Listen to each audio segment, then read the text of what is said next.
નમસ્કાર વિદ્યાર્થી મિત્રો, ઇતિહાસના સહાયક શાસ્ત્રો તરીકે ભૂગોળ, અર્થશાસ્ત્ર, સમાજશાસ્ત્ર એનો આપણે અગાઉના વિડીયોમાં અભ્યાસ કરી લીધો છે.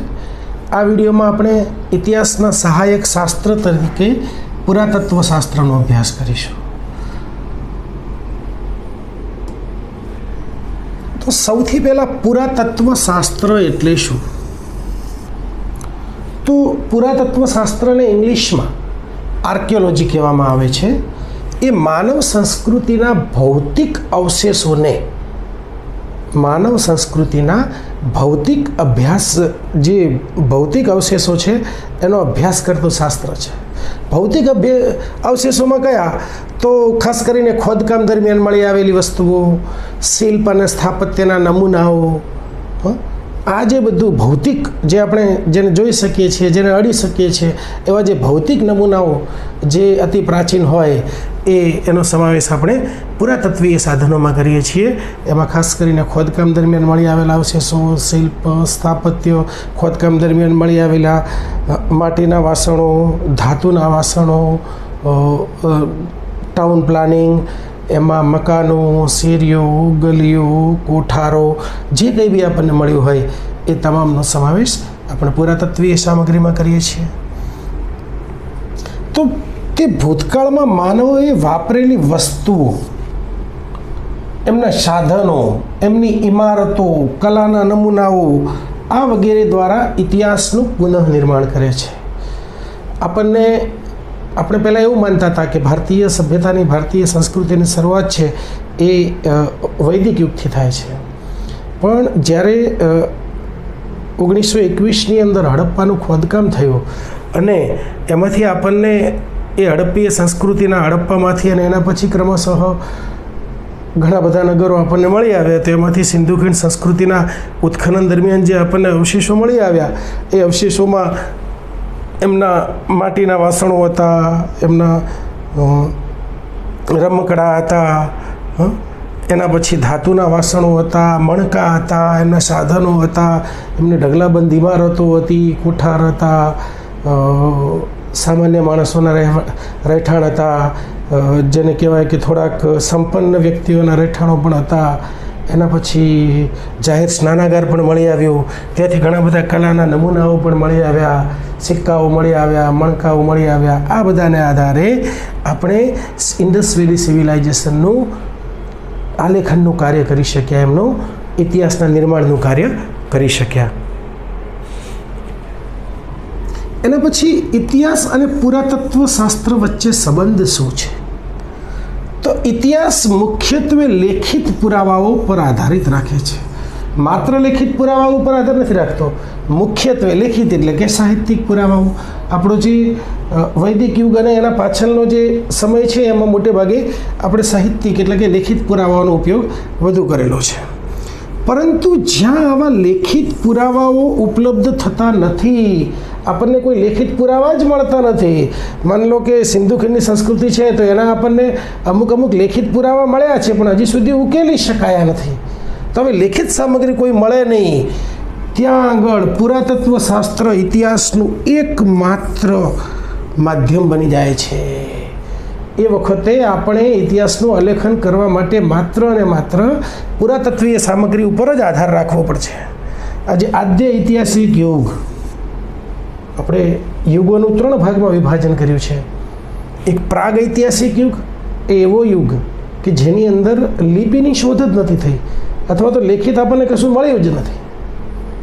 એના પછીનો આદ્ય ઐતિહાસિક યુગ કે જેની અંદર આપણને કેટલીક લેખિત સામગ્રી મળી તો છે, પણ હજી સુધી આપણે તેને ઉકેલી શક્યા નથી, ડેસિફર કરી શક્યા નથી.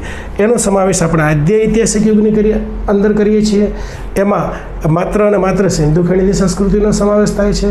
અને ત્યાર પછી આપણને જે કોઈ બી લેખિત સાધનો મળ્યા છે એને આપણે વાંચી પણ શક્યા છીએ, એટલે એ બધાનો સમાવેશ ઐતિહાસિક યુગની અંદર થાય છે.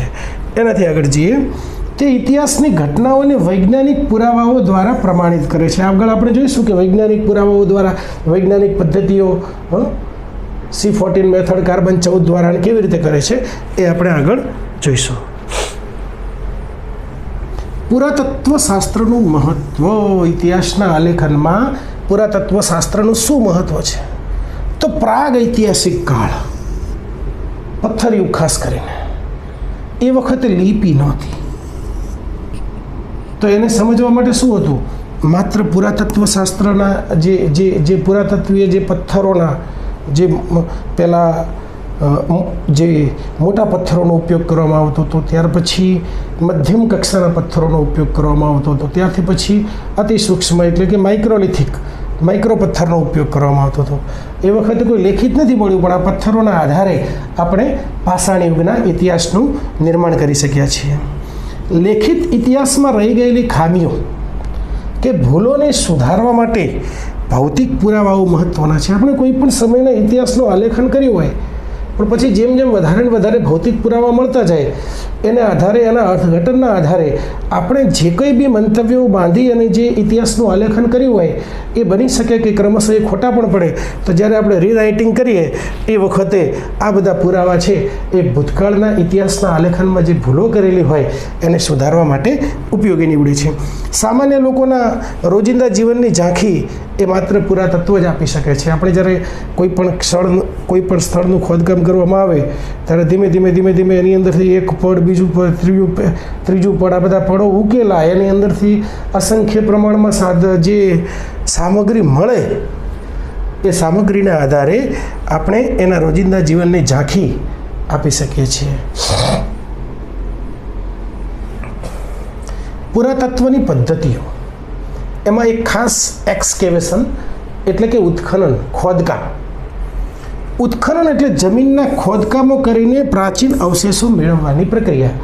આપણે સિંધુ ખીણ સંસ્કૃતિનું ખોદકામ કર્યું હતું અને ખોદકામ દ્વારા આપણે એમાંથી બધી સામગ્રી મેળવી હતી, એના આધારે આપણે ઇતિહાસનું આલેખન કર્યું હતું. આ વૈજ્ઞાનિક પદ્ધતિ છે જે સ્તર દર સ્તર, સ્ટ્રેટિગ્રાફી એને કહેવામાં આવે છે. સ્તર દર સ્તર, એક સ્તર, બીજું સ્તર, ત્રીજું સ્તર, જેટલું સ્તર ઉપરના ભાગમાં હોય એટલું એ સમયની દ્રષ્ટિએ આધુનિક હોય તો પ્રાચીન જ, પણ સમયની દ્રષ્ટિએ નવું હોય, એના પછીના પડ, એમ જે છેલ્લું પડ હોય એ સૌથી પ્રાચીન લોકોનું પ્રતિનિધિત્વ કરતું હોય. દરેક સ્તરમાં મળતી વસ્તુઓ તે કાળની સંસ્કૃતિ વિશે માહિતી આપે છે. એના પછી આપણે જોઈએ કે વૈજ્ઞાનિક ડેટિંગ પદ્ધતિઓ. તો પુરાતત્વ શાસ્ત્રમાં ખાસ કરીને વસ્તુઓ કેટલી જૂની છે એ જાણવા માટે અત્યારની અતિ આધુનિક પદ્ધતિઓનો ઉપયોગ થાય છે. તો એમાં ખાસ કરીને કાર્બન 14 ડેટિંગ પદ્ધતિ છે, કાર્બન 14 ડેટિંગ પદ્ધતિ, રેડિયો કાર્બન ડેટિંગ પદ્ધતિ પણ કહેવાય છે. તો આ કાર્બનિક પદાર્થોના આધારે એનો સમય નક્કી કરવામાં આવે છે કે જે કંઈ બી આપણને સાધન મળ્યું છે, જે કંઈ બી આપણને સોર્સ મળ્યો છે, એ સોર્સ કેટલો જૂનો છે એ એના કાર્બનના પ્રમાણને આધારે નક્કી કરવામાં આવે છે. બીજું છે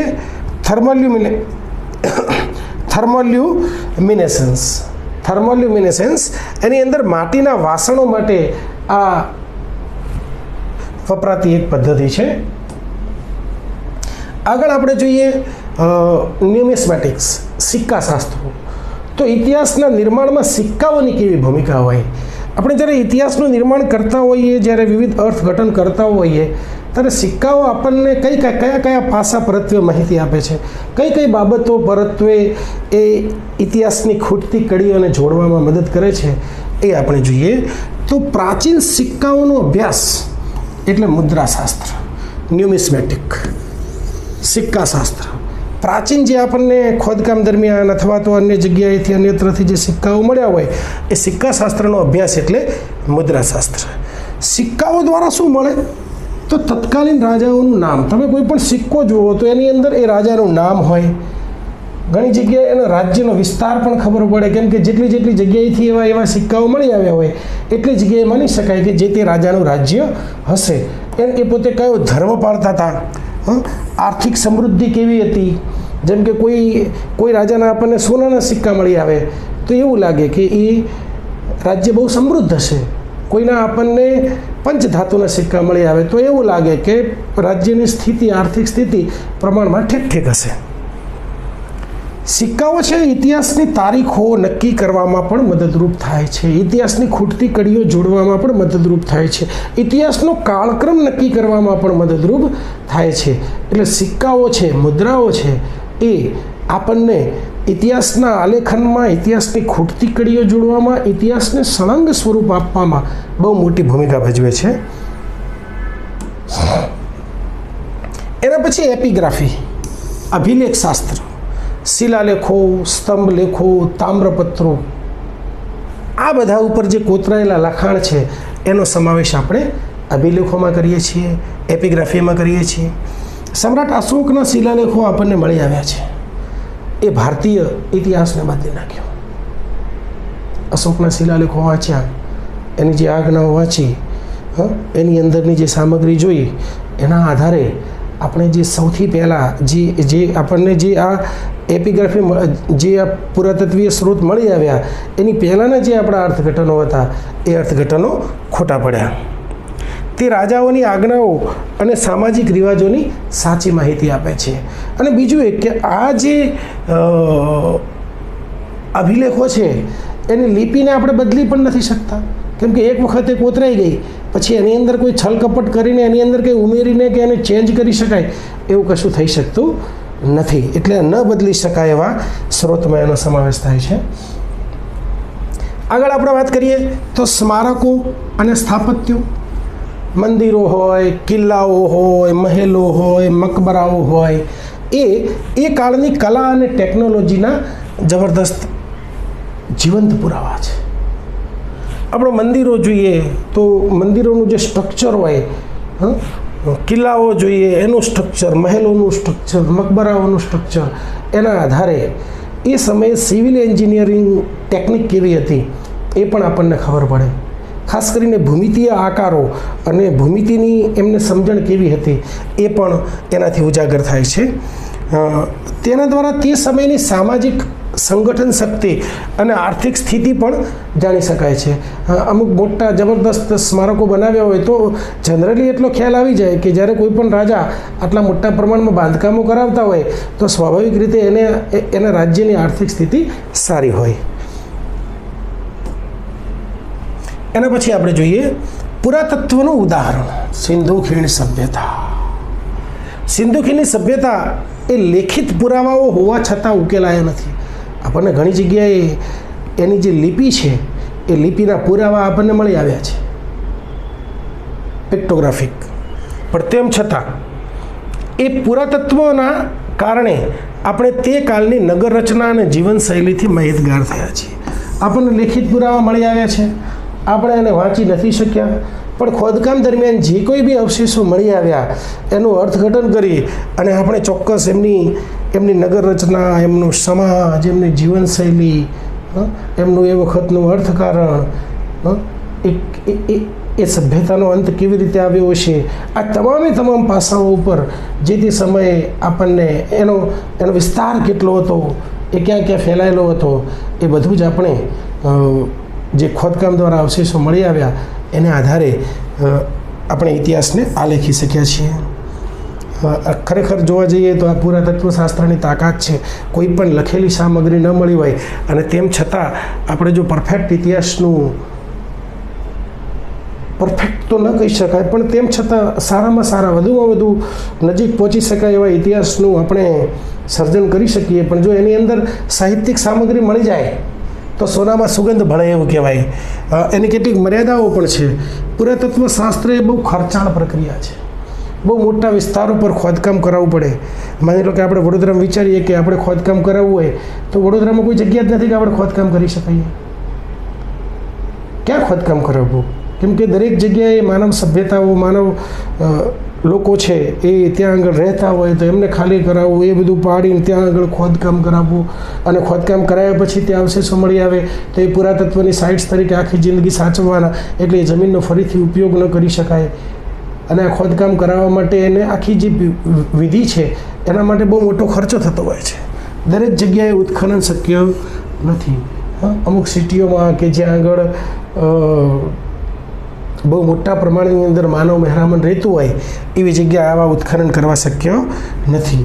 મળેલા અવશેષોનું અર્થઘટન ક્યારેક ખોટું પણ હોઈ શકે છે. આપણને એના લેખિત પુરાવાઓ મળે, આપણે એના લેખિત પુરાવાઓને વાંચી શકીએ અને એને આધારે જો આપણે ઇતિહાસ લખીએ તો કદાચ એવું લાગે કે આપણે જે પહેલાં અર્થઘટન કરેલા હતા એમાં કેટલીક ભૂલો રહી ગયેલી હતી. અને છેલ્લે આપણે એના નિષ્કર્ષ ઉપર આવીએ કે પુરાતત્વ શાસ્ત્ર વિના ઇતિહાસ અધૂરો છે.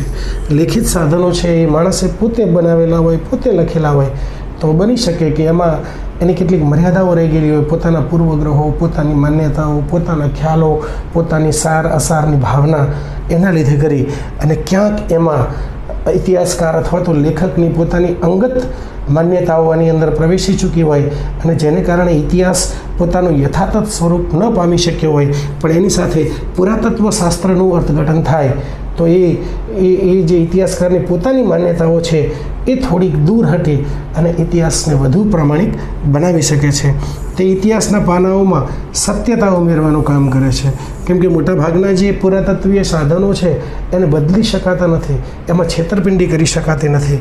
ભવિષ્યના ઇતિહાસ લેખનમાં પુરાતત્વનું સ્થાન હંમેશા મોખરે રહેશે. Thank you very much.